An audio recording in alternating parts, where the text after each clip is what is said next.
Hello, hello, hello, hello, hello, hello, hello. Wherever you are on this fateful planet we call Earth, I hope you're having a transcendent day, evening, night, wherever you're located. Welcome to my channel once more on topics involving Blender. Today I'm going to be talking about a topic in the shading node. It's not a node per se, but the feature is a helpful feature within the shader nodes. I'm going to be talking about, the grouping feature.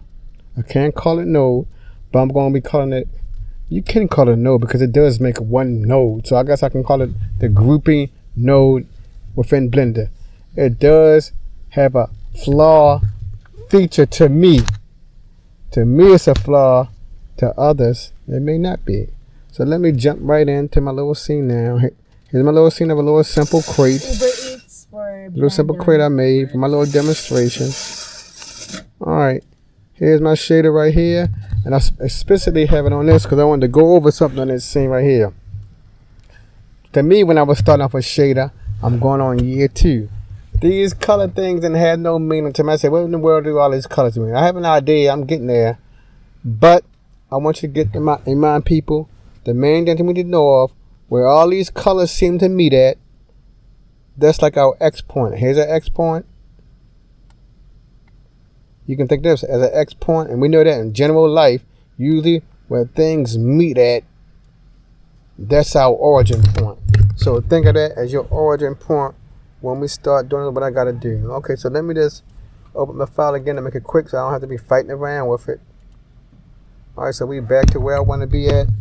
Now, as you know, with nodes, they complex. About to go over it feature by feature because I may forget. So let me, for the new beginners, I'm only doing this for the new beginners.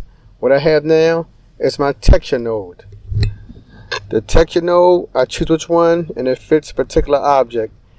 If you here with me with nodes now, you have an idea what the texture node do. If I go from generated, normal, UV object, it will give me a different colorful look like I showed you a few seconds ago on each of those on that particular object. Basically, the texture coordinate node, it just moved that 0 around. In a nutshell, it just moved the 0 point around. That's it. Next is my favorite mapping node. I love my mapping node, for instance, because I can move things around location. See that? I can move stuff around without doing a whole lot of math, while trying to figure stuff out. That's why I love the vector node, because it affects, that's the vector. It ain't doing no, it's math behind it, but it's not math where you got to set a node here and node there. The mapping node takes care of the rotation, the movement, the scale, all of it. That's why I love it. And when I go over each one, I can minimize them too to save some space on here. My next one is my texture coordinate node. I'm using the one called gradient. I made a video on the gradient texture, and I'm sure there are other videos available somewhere on the internet that's explaining, that give you a visual of what the gradient texture does. It is helpful. I can minimize that. Moving down the list, my next node is separate X, Y, Z.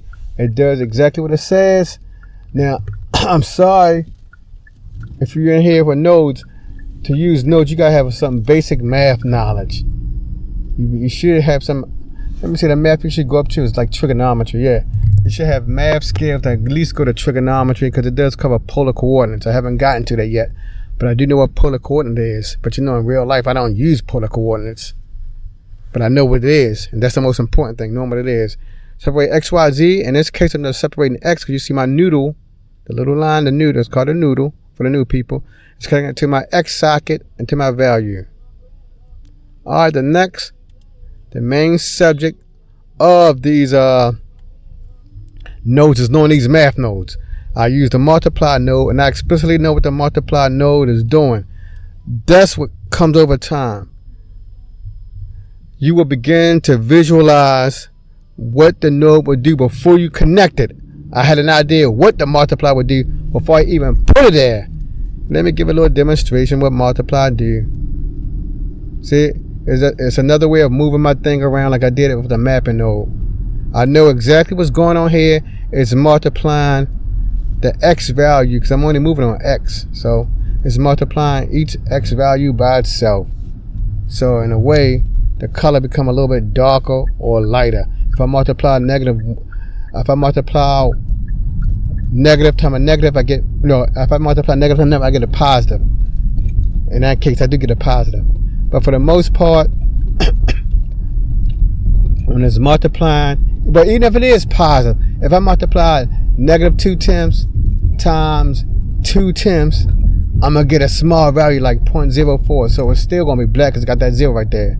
So I know what it's doing. I know what the multiply node doing. My next thing I have, so I can minimize this for now. I'll come back to that. My next is my color ramp. As you see, I just kept it simple. Black and white, as you see. I ain't do nothing fancy. See? And that controls how the movement, like I said. But my favorite is that mapping node. But I'll leave it right there. So I have my color ramp. Next, down the list. Then I have another addition node. I know what this node should be doing. I visualize it in my head. And then I hooked it up. This node should be making it more. It should be enclosing the grayscale you just now saw. If I go more to the negative, the grayscale get darker. I go more to the right, it becomes lighter. But I said the most important thing, people, when you keep working with these nodes, like I said, I'm going on my second year. I'm starting to understand what the node's doing. That takes time to understand that. So then last but not least, I have my little value nodes here, which is the main topic of the discussion. Because I was trying to use these value nodes and the group nodes, but it don't work. I know why. I'm going to go over that. So I'm going to still hook these up. Then I'm going to go over some of the flaws. I should leave them unplugged. Yeah, I'm going to disconnect them all because I don't want them to interfere with my group nodes. I'm going to leave them unplugged. Well, I'm going to hook it up and see what happens. I'm going to leave it hooked up. I'm going to go into my group nodes. You got two ways of doing it. The main way is you can highlight all of the first step. Highlight whatever you need. You can hit Control G. That's one way. Or you can go up here to the add menu and go down here to group and just choose make group. That's another way. That's easier. I'm just going to use Control G. Let's see what happens. Control G. Oops. Control G. And the scene switch. Now I'm in my group node. For the new users out here, if you want to get back to your I wish they should have changed the background screen too. But hey, that's another to make you. I think on some versions of Blender, the screen did turn like a little greenish color to let you know that you're on this different screen. But in this case, it does stay black. Okay, yeah, it's a lighter gray.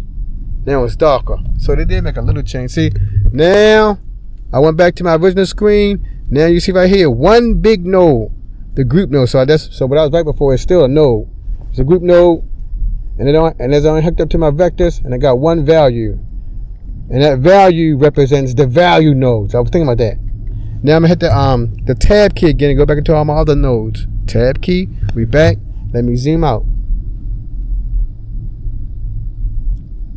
The main part for the new people, the main part of that group node is right here. And these inputs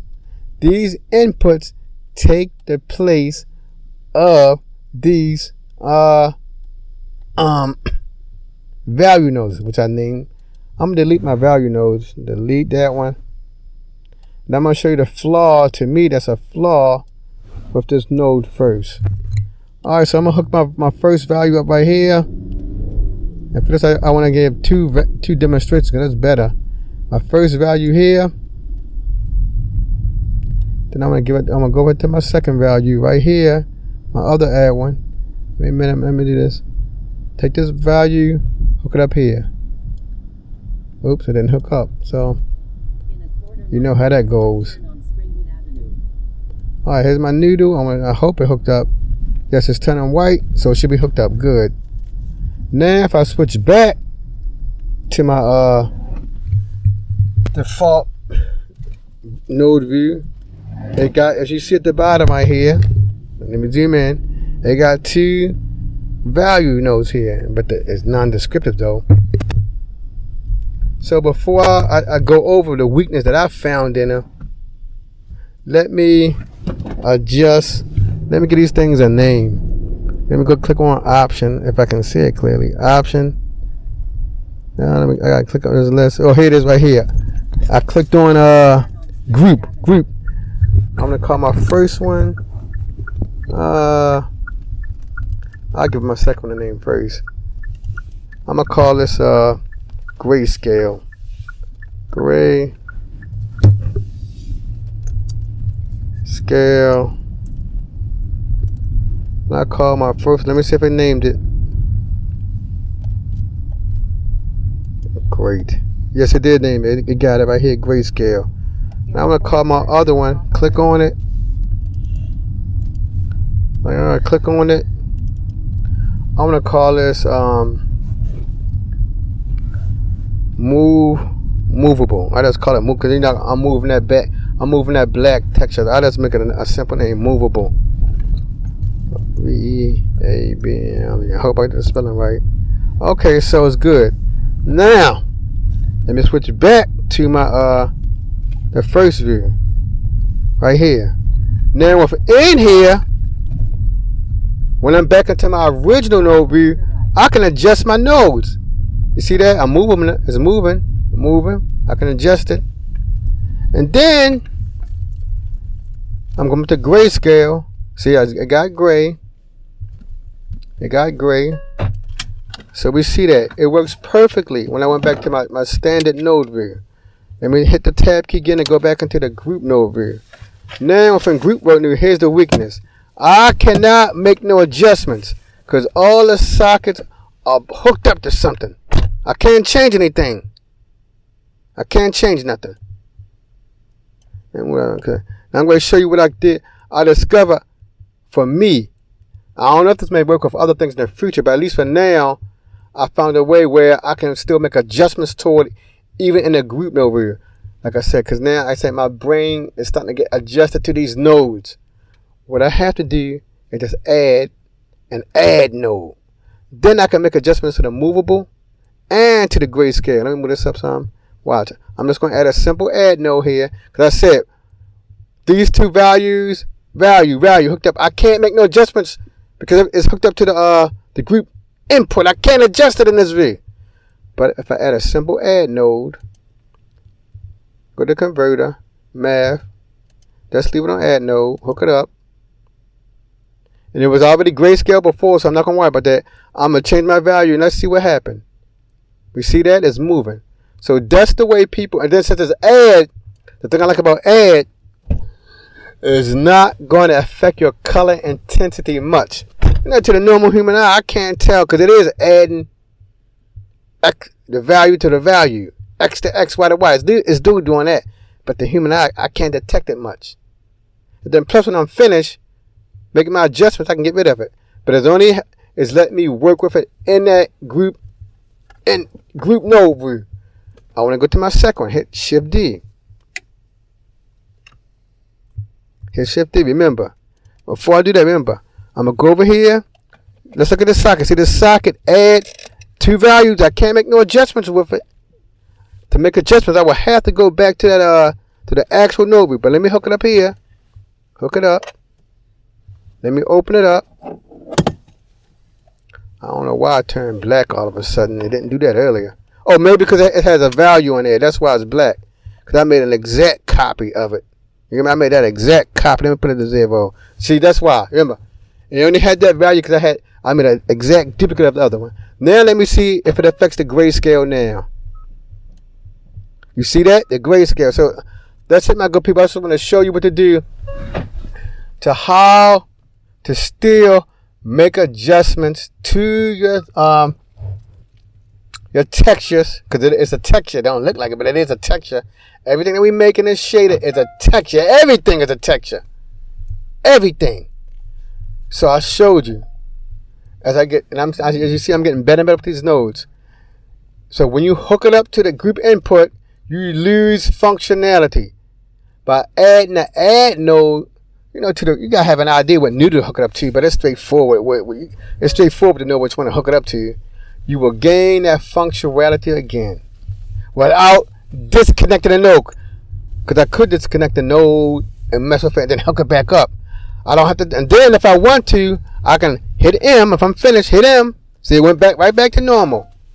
Then I know I'm making these my adjustments because I'm hitting the M. So now I hit M, and it went right back. So I know that's my adjustment. Know when I'm finished doing what I have to do. Thank you for stopping by. As I love to say to the new people, keep pushing, keep striving, keep enduring, just like me. I'm not a blender genius. You better say that. I'm not a blender genius. I'm just gradually moving on like you. It's a hobby for me, but it's a hobby I live. I guess I probably, when I'm 80 years old, I'll still be messing around with blender. When you get addicted to it. I'll be 80, 70 and still messing around with blender. Thank you for stopping by. Thank you for taking this little time to join me. To the next time in the family, through the family. Peace.